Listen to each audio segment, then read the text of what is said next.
नमस्कार, जय माता दी। मैं हूँ आपकी अपनी लाइफ डिजाइनर जीतू आचार्य। चैत्र नवरात्रि आ रहे हैं और ऐसे में हर किसी के दिमाग में एक बात तो चलती है कि इस बार जो हमने कलश स्थापना करनी है, उस कलश स्थापना के अंदर, उस कलश के अंदर आपको क्या क्या चीजें डालनी चाहिए।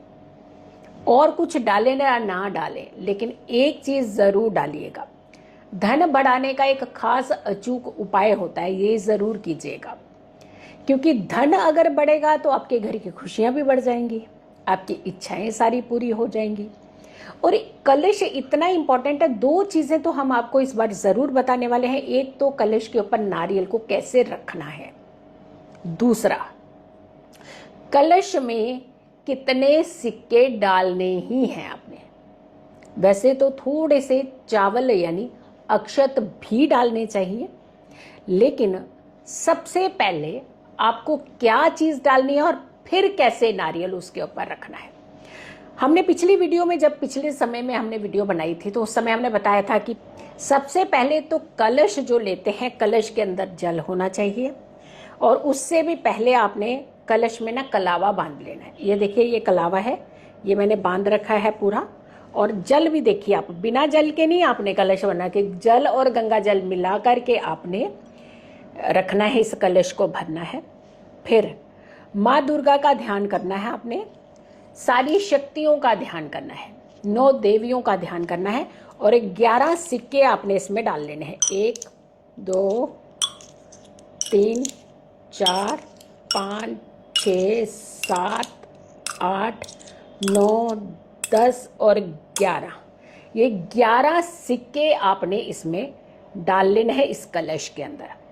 वैसे आप थोड़े से अक्षत के दाने भी डालिएगा, कुछ चावल भी डाल सकते हैं, लेकिन अदरवाइज खाली सिक्के भी डालेंगे तो भी आपके लिए बहुत धन की जो बरकत है वो होगी। अब इसके ऊपर एक नारियल रखा जाता है। अब ये नारियल का बहुत ज़्यादा वो कंसर्न रहता है कि नारियल रखें कैसे, कि ये पतली वाली जो चोंच का हिस्सा है इसको ऊपर करें या ये वाला हिस्सा ऊपर करें। पहले तो आपने कलावा बांधना है नारियल पे। सूखा नारियल, खाली नारियल नहीं रखना है, जल होना चाहिए इसके अंदर, ध्यान रखिएगा, आवाज आ रही है जल की। और दूसरा, ये आपके इसके ऊपर एक चुनरी जरूर उड़ाइएगा। ये चुनरी है, ये उड़ानी चाहिए इसके ऊपर, मतलब इसको अच्छे से पूरा रैप अप कर लीजिएगा। माँ दुर्गा का ध्यान करिएगा, क्योंकि जब भी आप ये सारी विधियां करते हैं तो जो शक्ति की तरफ आपका ध्यान होता है वहां से आपको लाभ मिलता है। और अब इस कलश को रखा कैसे जाता है, सबसे बड़ी बात है, ये देखिए, जो पतला हिस्सा है ये लेग्स होती हैं और यहाँ पे उनका मुख होता है। तो ये मुख वाला हिस्सा अगर आप ऊपर ब्रह्मांड की तरफ रखेंगे तो बहुत अच्छा रहेगा। आप इसको ऐसे रख सकते हैं, एक तरीका ये है नारियल को रखने का। और दूसरा, यहाँ अगर आपकी तरफ माँ दुर्गा है, या फिर आप ये मान के चलिए कि यहाँ आपकी तस्वीर है कोई, और तस्वीर की तरफ ये पतला चोंच का हिस्सा होना चाहिए और ये आपको दिखना चाहिए। यानी जब आप पूजा करें तो ये चेहरा जो है ये हमेशा आपको दिखना, यही आंखें हैं, नोज है, ये चेहरा है, तो चेहरा आपको दिखना चाहिए। लेकिन आप ऐसे भी रख सकते हैं, ऐसे भी रख सकते हैं, तो ये चेहरा आपको दिखना चाहिए। तो यहाँ पे ये पूरा जो कलश है, ये देखिए, ये तैयार हो गया है। मैं यहाँ पे रख दे रही हूँ। इसमें आम के पत्ते भी आप डाल सकते हैं, आम के पत्ते डालेंगे तो और भी अच्छा, एक तो ब्यूटीफुल लगता है और प्लस शुभता प्रदान करता है।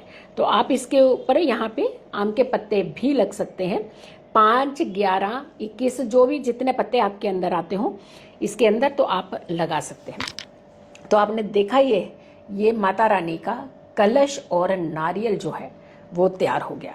सबसे बड़ी बात होती है कि जिस भाव से हम सभी देवी देवताओं का आह्वान करते हैं, उसी भाव से ही हमें पूर्ण फल भी मिलते हैं।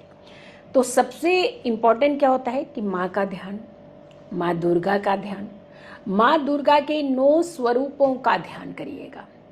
और बहुत शांत मन होना चाहिए, क्योंकि इस बार ग्रहण पड़ने से आप सब लोग बहुत ज़्यादा विचलित हैं, बहुत ज़्यादा परेशान हैं।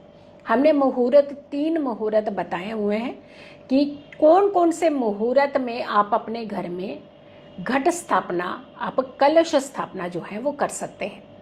तो मुहूर्त बहुत इंपॉर्टेंट होते हैं। उन मुहूर्त के अकॉर्डिंगली आप घट स्थापना कीजिए, कलश स्थापना कीजिए, माँ दुर्गा का ध्यान कीजिए, माँ के सभी स्वरूपों का ध्यान कीजिए, लेकिन कलश और नारियल इसका खास करके ध्यान रखिएगा, क्योंकि ये इम्पॉर्टेंट फैक्टर होता है जहाँ आपने सारे देवी देवताओं का आह्वान किया होता है इस कलश में, और सारे देवी देवता आपको आशीर्वाद देते हैं और आपको आशीर्वाद के साथ साथ आपके घर में धन के भंडार भरते हैं, धन की कमी को दूर करते हैं। और ये जो जल है इसका अपना एक महत्व बन जाता है। ये गंगा जल स्नान एक पवित्र जल का एक रूप ले लेता है और आपके घर के अंदर सुख समृद्धि के साथ साथ शांति भी देता है, घर से रोग मुक्त करता है, हर व्यक्ति को परेशानियों को दूर करता है, स्ट्रेस को, एंजाइटी को दूर करता है। ये जल दिव्य जल होता है, चाहे वो नारियल के अंदर का जल हो, चाहे इस कलश का जल हो, और जो सिक्के हैं इसका भी अपना एक महत्व है। सो ये है नवरात्रि के दिन आपने कलश स्थापना कैसे करनी है, कैसे आपने खेतरी बीजनी है, जवारे बीजने वाली वीडियो भी हमारे YouTube चैनल पर है, आप उसे भी चाहें तो उसे देख सकते हैं। सो वीडियो ज़रूर शेयर कीजिएगा और मेरी आने वाली सारी वीडियो ज़रूर देखें। खुश रहें, स्वस्थ रहें, पॉजिटिव रहें। पॉजिटिव रहते हैं तो हर समस्या से हम दूर रहते हैं। जल्दी हाजिर होंगे एक अच्छी वीडियो के साथ। तब तक के लिए नमस्कार, जय माता दी।